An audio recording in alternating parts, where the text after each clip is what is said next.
अहिलेको राष्ट्रिय तथ्याङ्क कार्यालय त्यतिखेरको केन्द्रीय तथ्याङ्क विभागले विक्रम सम्वत 2078 साल भदौ महिनाको 30 गतेदेखि असोज महिनाको 18 गतेसम्म नेपालभरिका प्रत्येक परिवारमा गएर विभिन्न विवरणहरू सङ्कलन गऱ्यौँ, जसलाई हामीले सूचीकरण फारम भन्ने नाम दिएका थियौँ। त्यो सूचीकरण फारमको प्रमुख उद्देश्य चाहिँ हामीले मूल गणना गर्नको निमित्त योजना तर्जुमा गर्ने भन्ने थियो। त्यसको तत्काल प्रयोग हामीले कहिले गऱ्यौँ भनेदेखि त्यसै 2078 सालको कार्तिक महिनाको 25 गतेदेखि मङ्सिर महिनाको 9 गतेसम्म 15 दिनको समय लाएर हामीले मूल गणना गऱ्यौँ। त्यो मूल गणनाका प्रतिवेदनमध्ये धेरैजसो प्रतिवेदनहरू हामीले यस पूर्व नै प्रकाशन पनि गरिसकेका छौँ। यसबाहेक हामीले अर्को सामुदायिक प्रश्नावली भन्नेको पनि प्रयोग गरेका थियौँ।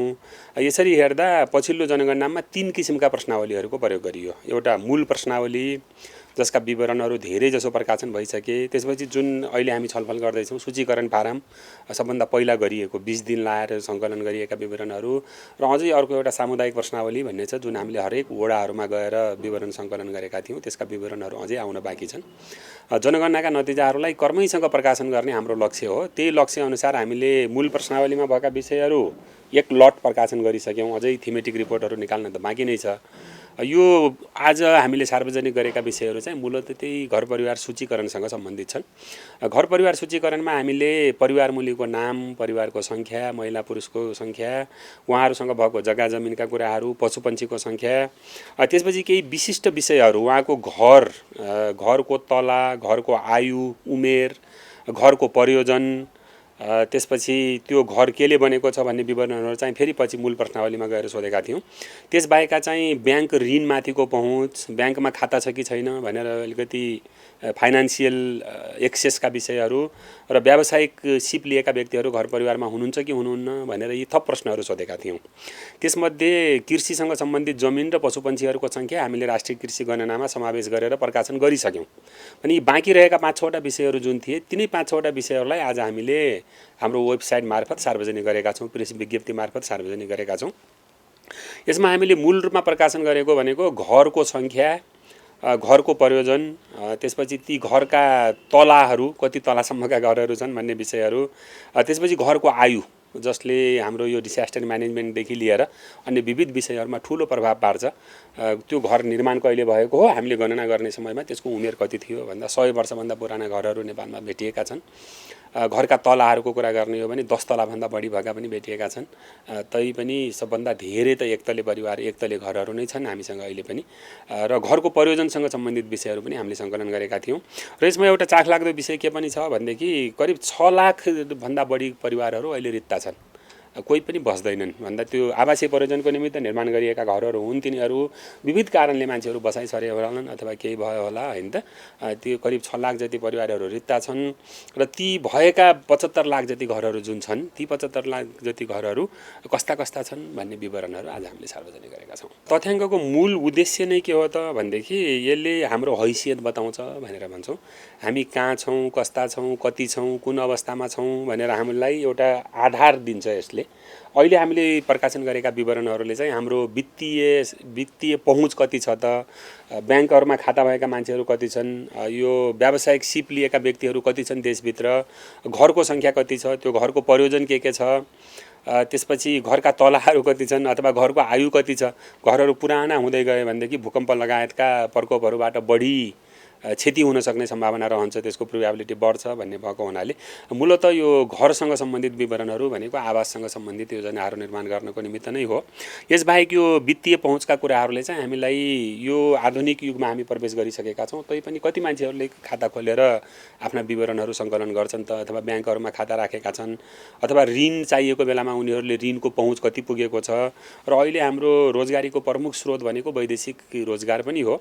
वैदेशिक रोजगारमा हामीले के देखेका छौँ भनेदेखि अनस्किल्ड लेबरको तुलनामा स्किल्ड लेबरहरूले ठुलो मात्रामा आम्दानी गर्छन् भन्दा त्यो आम्दानीको ग्याप ठुलो भएको हुनाले यदि हामीले कुनै न कुनै किसिमको सिप दिएर व्यक्तिहरूलाई तयार गर्न सक्ने हो भनेदेखि उनीहरूले देशभित्रै पनि र देश बाहिर पनि अलिकति बढी ज्याला पाउने खालका कामहरू पाउने भन्ने देखाएको हुनाले त्यस्ता मान्छेहरू कति छन् त भनेर पनि हामीले प्रत्येक परिवारमा गएर सिप लिएका मान्छेहरू, सिकर्मीको हुनसक्छ, डकर्मीको हुनसक्छ, इलेक्ट्रिसियनको हुनसक्छ, प्लम्बिङको हुनसक्छ, कपाल काट्ने हुनसक्छ त, अथवा अरू केही विभिन्न कम्प्युटरसँग सम्बन्धित सिपहरू हुनसक्छन्। ती व्यावसायिक सिपहरू केही लिनुभएको छ कि छैन भनेर विवरणहरू सङ्कलन गरेका थियौँ।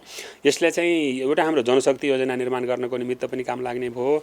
अर्को एउटा यो वित्तीय साक्षरताको विषय पनि भयो, अर्को ऋणमाथिको पहुँचको कुराहरू पनि भयो र एउटा समग्रमा चाहिँ राष्ट्रले निर्माण गर्ने आवास योजनाहरू, कच्ची घरमा बस्ने मान्छेहरू कति छन् अथवा एक तले घरहरू कति छन् भनेदेखि हामीसँग अहिलेसम्म त जमिन प्रशस्तै छ।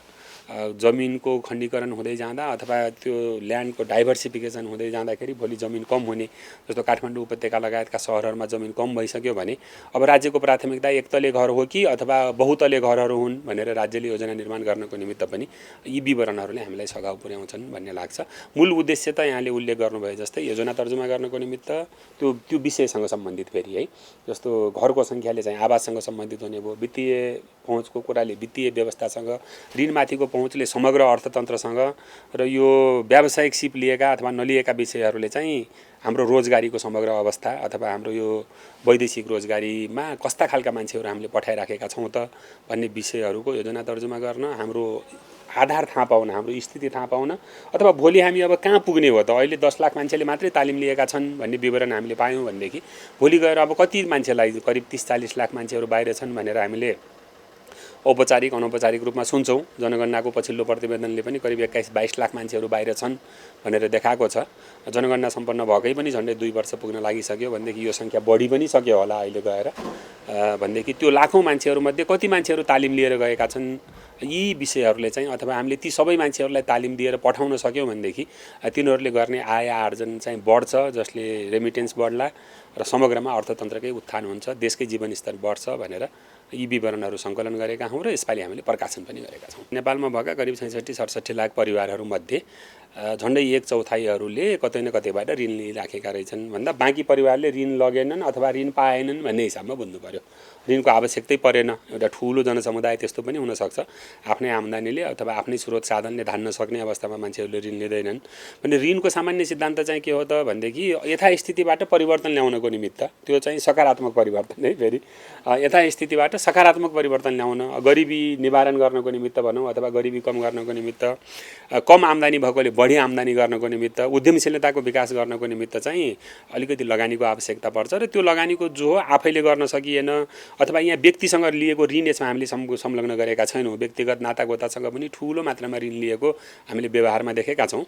यहाँ चाहिँ हामीले बैङ्क तथा वित्तीय संस्थाहरू अथवा सङ्गठित सहकारी संस्थाहरूबाट, साहुकारहरूबाट लिएको ऋण होइन, यो सङ्गठित संस्थाहरूबाट ऋण लिने परिवारहरू पनि ठुलो सङ्ख्यामा हुनुहुँदो रहेछ भन्ने, यसले झन्डै 16-17 लाख हुनुहुन्छ भन्ने यो विषयले देखायो भनेदेखि यसको सन्देश चाहिँ के हो भने यो राम्रो विषय हो, ऋण लिएर उन्नति गर्नु भनेको राम्रो विषय हो। तर यहाँले उल्लेख गर्नुभएको विषय चाहिँ फेरि समग्र अर्थतन्त्रसँग लगेर हेऱ्यौँ भनेदेखि ऋण लिएर तिर्न नसक्नु भनेको त फेरि नराम्रो हो, अथवा आफूले बचत गरेको ठाउँमा गएर आफ्नो त्यो बचत नै समयमा लिन नसक्नु भनेको त फेरि नराम्रो विषय हो। अब तत्कालको निमित्त केही आर्थिक मन्दी, गत आर्थिक वर्षमा हामीले प्रकाशन गरेका राष्ट्रिय लेखासँग सम्बन्धित तथ्याङ्कहरूले ग्रोथ रेट साह्रै कम देखियो, अनुमान गरे भन्दा साह्रै कम देखियो र केही क्षेत्रहरू चाहिँ मन्दीकै अवस्थामा छन् भनेर हामीले पनि प्रकाशन गरेका थियौँ।